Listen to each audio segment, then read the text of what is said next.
Hi guys, so welcome to Generation Expression TV. My name's Imi. Today I'm going to be speaking on calling and purpose. This video is primarily for the team of Generation Expression, but we're making it public, so if you see it, then definitely stick around and I hope you get something out of it. So, calling and purpose. When speaking to people involved in ministry in whatever form, involved in church service or whatever it is, things can quickly become about what is done. And I'd just like to say this: what we do doesn't define who we are, but when we understand who we are, we can do what we do with power and with purpose and all urgency and in a complete understanding of what it is that needs to be done. Which is why it's so interesting to talk about calling and purpose. People may have so many questions. What is my calling? What is my purpose? What am I supposed to do? But there is a universal and primary calling and purpose for everyone, for every believer, for everyone who's coming into the faith.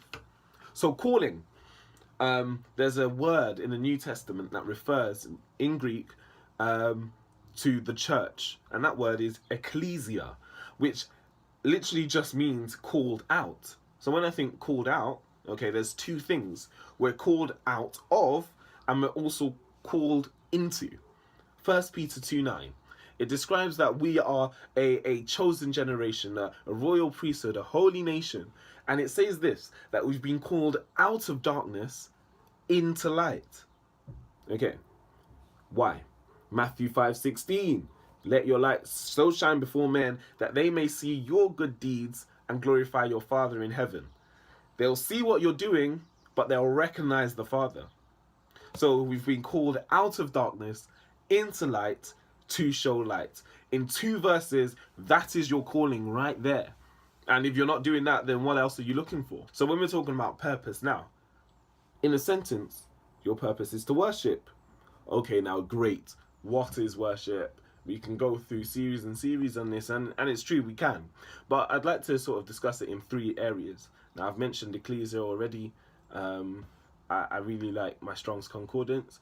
And there's 3 words throughout the word that we see for referring to praise or worship. One is tehillah or shabach, that's praise in Hebrew, and shabach is sort of praise out of your belly, like a real passionate praise.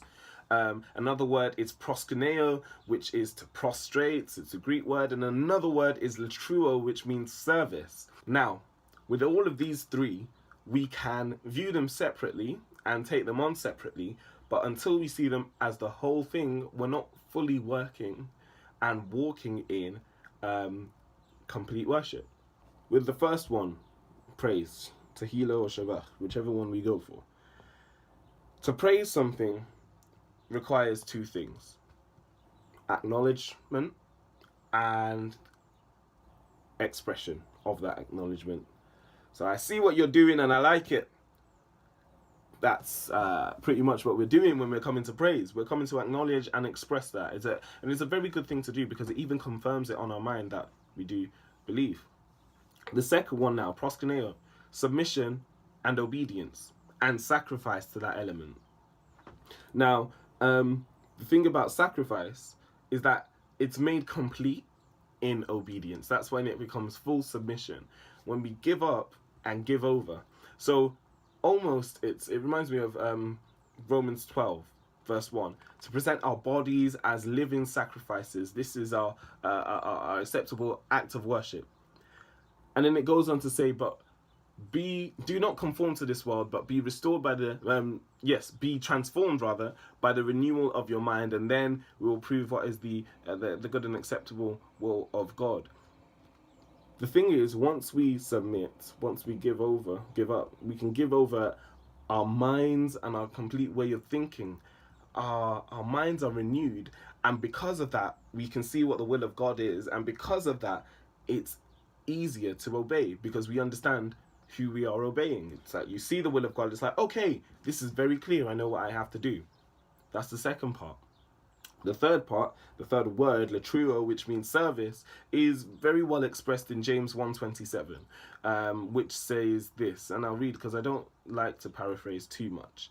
It says, external religious worship that is pure and unblemished in the sight of God the Father is this: to visit and help and care for orphans and widows in their affliction and need, and to keep oneself unspotted and uncontaminated from the world. Now, we've discussed that once you give yourself over wholly, WHOLLY, that is how we start to become holy, HOLY. Remember that, it's lovely. But the first part of this verse really said this: to visit and help and care for the widows and orphans. We need to remember the first word, be called out into. There needs to be movement. Ministry service is movement, because you're not able to serve on your own. Right now, okay, it may be seen as service, how I'm making this video for you guys. But the thing is, you're the community. If there was nobody to make this video for, or nobody to express this to, then there would be no way of ministering. Ministering requires a community to minister to. That's very clear. So to visit, when it says it in this, and I'm reading in the Amplified Version, to visit and help and care for. The visitation comes first. We need to move from A to B. We need to go to other places. Acts 1:8, you shall receive power, and you'll be my witnesses in Jerusalem, Judea, Samaria, to the ends of the earth. We need to move. Right. So worship is all of these things. It's that praise, it's that acknowledgement and that expression. It's that submission, that sacrifice, that obedience. And it's also the service through building community. Great. That's worship.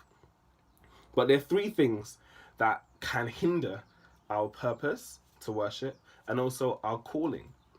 And it's confusion, comparison, and something called covetousness. Confusion, in Psalms 43 verse 5 and in Lamentations 3, we see two guys who acknowledge kind of a sadness, a bitterness, it's explained in Lamentations, but their reaction is to hope in God. You know, in Lamentations, the steadfast love of the Lord never ceases, his mercies never come to an end.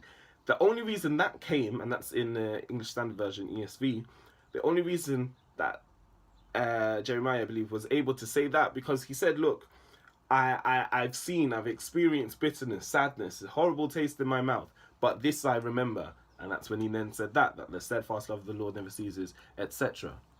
So there's a purpose to the confusion. So confusion can be caused by having no options or having too many options. And the purpose is that we, again, hope and trust in God and go to God for the answers.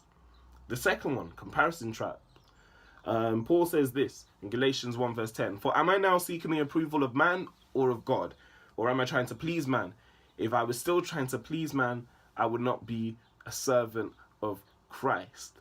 And comparison is an effort to please. We compare ourselves because we desire to be what another person is. And if we do that, straight here, I will not be a servant of Christ. I will not be able to serve. I will not be able to serve under our understanding of purpose. And then we've missed one of the pillars of worship. Second one. The third one, really, covetousness. So in comparison, you're looking at what somebody else is. In covetousness, you're looking at what somebody else has. Which makes me sort of wonder, where am I storing my treasures? In Matthew chapter 6, we see we shouldn't store our treasures on earth, but in heaven. It also says this in Luke 12:15. Guard yourselves, keep free from all covetousness and immoderate desire for wealth or the greedy longing to have more. For a man's life does not consist in and is not derived from possessing overflowing abundance or that which is over and above his needs. To covet is to lust after something, is to say, I need this, something. But true worship acknowledges and expresses that acknowledgement for God alone. So, Galatians 5:16, walk in the Spirit, so that you will not fulfill the lust of the flesh, the covetousness of the flesh, the comparison of the eyes, the confusion of the mind.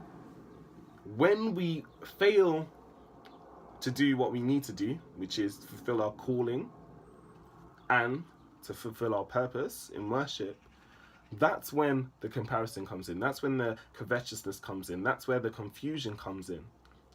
But if we walk in the Spirit we are able to fulfill the calling, to fulfill the purpose of God over our lives, be led in obedience to do exactly what we need to do, and stay away from confusion, covetousness, and from comparison. One of the main things to think about here is, where do you store your treasures? What really matters to you? Because when we see the desire of the heart, we see everything that is expressed out of that. As a man thinks in his heart, so he is. So we need to understand, what do we think in our heart? What do we hold in our heart? What do we treasure? What do we desire? When we understand those desires, we're able to have something now to give over to God. And that's the exchange. Thank you for watching this. God bless you all.